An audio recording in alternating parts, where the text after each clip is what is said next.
Hello বন্ধুরা, কেমন আছো তোমরা সবাই? আশা করছি সবাই খুব ভালো আছো আর আমিও খুব ভালো আছি। Welcome to Santosh blog. আমার একটা নতুন ভিডিওতে আজকে তোমাদের আমি শেখাবো বা দেখাতে চলেছি কিভাবে তোমরা সুন্দর সুন্দর হ্যান্ডমেড রাখি ঘরে বসে বানাতে পারবে। আর এই রাখি তোমরা একদমই কম খরচে বানাতে পারবে, একদমই কম খরচে। তোমরা যদি অনেকগুলো রাখি বানাতে চাও, একদমই কম খরচে অনেকগুলো রাখি বানাতে পারবে। প্রথমে আমি দেখলে একটা কার্ডবোর্ড নিয়ে নিয়েছি, পিচবোর্ড টাইপের, ওটাকে গোল গোল করে সমান করে কেটে নিয়েছি। তোমাদের হাতের সাইজ অনুযায়ী তোমরা কেটে নিও। আর তারপরে আমি এখানে লাগিয়ে নিয়েছি এটার মধ্যে ভালো করে হোয়াইট কালারের আর্ট পেপার। হোয়াইট কালারের আর্ট পেপার লাগানোর একটাই কারণ, যেহেতু আমি কালার করব, আমি কাপড়ের অপশানটা চুজ করিনি, তাই জন্য আমি কালার অপশানটা চুজ করেছি বলে আমি হোয়াইট কালারের আর্ট পেপার লাগিয়ে দিচ্ছি, যাতে রঙটা খুব সুন্দর ভালোভাবে ফোটে। আর এইখানে আমি একটা ফ্ল্যাট তুলি ব্রাশ নিয়ে নিয়েছি, এটা অবশ্য আমার মেকআপের ব্রাশ। তো যাই হোক, আমি তখন কোনো ব্রাশ পাইনি, তাই আমি এটা নিয়ে নিয়েছি। আর এইটা করে এইটাই দিয়ে আমি এক এক করে সব আমার নিজের পছন্দ মতো, তোমরাও তোমাদের পছন্দ মতো কালার করে নিতে পারো। আমি এখানে একটা ইয়েলো কালার করেছি আর অনেক রকম কালার মিক্সিং করে একটা কালার করেছিলাম। ইয়েলো, হোয়াইট, রেড এইরকমভাবে একটা করেছিলাম। তুমি একটা জিনিস রাখবে, যে তুমি ব্যাকগ্রাউন্ডে যে কালারটা দিয়েছো আর তোমার নাম যে লিখতে হবে, এগুলো অবশ্যই নাম লেখা রাখি, যেগুলো ভাই দাদা, ওই নাম লেখা রাখিগুলো। তারপরে আমি নিয়ে নিয়েছি এখানে এইখানে আর্ট পেপারের মধ্যে আমি লাগিয়ে নেবো এখানে টমটমগুলোকে। এই টমটমগুলো দোকানে তোমরা বললেই পেয়ে যাবে, কোনো ব্লাউজের দোকানে বা কোনো যেখানে প্রজেক্টের অনেক জিনিস পাওয়া যায়, এরকম দোকানে, বই খাতার দোকানে তোমরা বললে পেয়ে যাবে। এই যে আমি সবগুলোতে এক এক করে লাগিয়ে নিয়েছি ফেভিকল আঠা দিয়ে। তোমরা পারলে আরও ভালো মাপের আঠা ইউজ করতে পারো। তারপরে আমি লাগিয়ে নিয়েছি এরকম কাজ। তোমরা যদি এই কাজগুলো কিনতে যাও, দোকানে গিয়ে বলবে আমাকে কাটিং মিনার বা মিনারগুলো, ছোটো ছোটো মিনার দাও, প্রজেক্টের কাজে লাগাবো, তো তারা এগুলো বার করে দিয়ে দেবে। তারপরে আমি আমার দাদা ভাইদের নাম সব লিখে নিচ্ছিলাম, যে বড়দা তার নাম বড়দা, যাকে বড়দাকে রাখি পরবো তার রাখির ওপর বড়দা, আর সব কটা ভাই হিসেবে তোমাদের যা যা নাম আছে তোমরা লিখে নিতে পারো।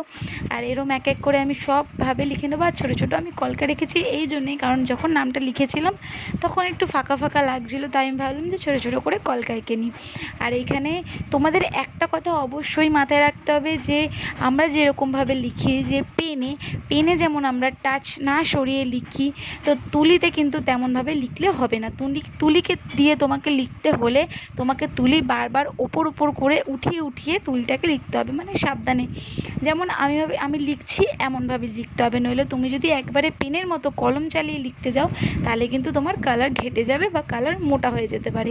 আর এই লেখাগুলোর জন্য একদম জিরো সাইজের তুলি তোমরা ইউজ করবে, সেটা হলো সবথেকে ভালো। একদম মিনি ক্রাফট যে কাজগুলো হয়, সেগুলো এই সব জিরো সাইজের তুলি দিয়েই হয়। আর তোমরা এইসব জিরো সাইজের তুলি দিয়েই লেখাটা অবশ্যই চেষ্টা করবে, কারণ বড় তুলিতে লেখা সবসময় ঘেটে যাওয়ার সম্ভাবনা বেশি থাকে।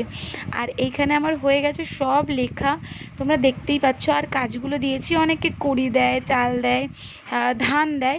আমি এই কাজগুলোর ওপরে করেছি, তো খুব একটা খারাপ লাগছিলো না। তোমরা অবশ্যই কমেন্টে জানিও যে কেমন লাগছিলো।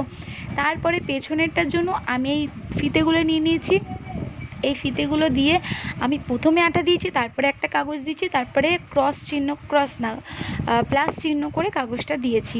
তো প্লাস চিহ্ন করে কাগজটা দেওয়ার মানে এটাই, যেন ওটা মানে অতিরিক্ত পক্ত হয়ে থাকে, যেন ফট করে খুলে না যায়। আর এমনিও জলের লাগলে এটা খুলেই যাবে, কারণ এটা হলো কাগজের জিনিস। পুরোটাই আমি দেখলে কাগজের ওপরেই করেছি, কাপড়ের ওপরে করলে এই প্রবলেমটা হয় না, তো খুলে যাওয়ার চান্স অবশ্যই থাকে।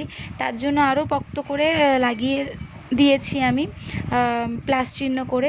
তো ওই দেখো এক এক করে আমি রাখিগুলো রেখে দিয়েছি। রাখিগুলো কেমন হয়েছে তোমরা কিন্তু অবশ্যই জানাবে। আর তোমরা কে কে এবছরে ভাই দাদাদেরকে হ্যান্ডমেড রাখি পরেছো সেটাও জানাবে। আজকের মতো ভিডিওটা এইটুকুনি। ভালো লাগলে চ্যানেলটা সাবস্ক্রাইব করে দিও, লাইক করে দিও, ভিডিওটা শেয়ার করে দিও। আর অবশ্যই কিন্তু একটা কমেন্ট করো কেমন লেগেছে রাখিগুলো। আর আমার যদি এরকম কাজ তোমাদের ভালো লাগে, আমি অবশ্যই আরও কাজ তোমাদের দেখাবো ছোটো ছোটো ভিডিওর মাধ্যমে। চলো টাটা, বাই।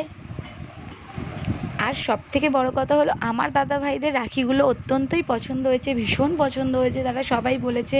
তো তোমাদের কে কে রাখি বানিয়েছো অবশ্যই জানাবে। আর কে কে কী কমেন্টস পেলে, কী ওয়াও পেলে, সেগুলোও জানাবে। ঠিক আছে, চলো টাটা।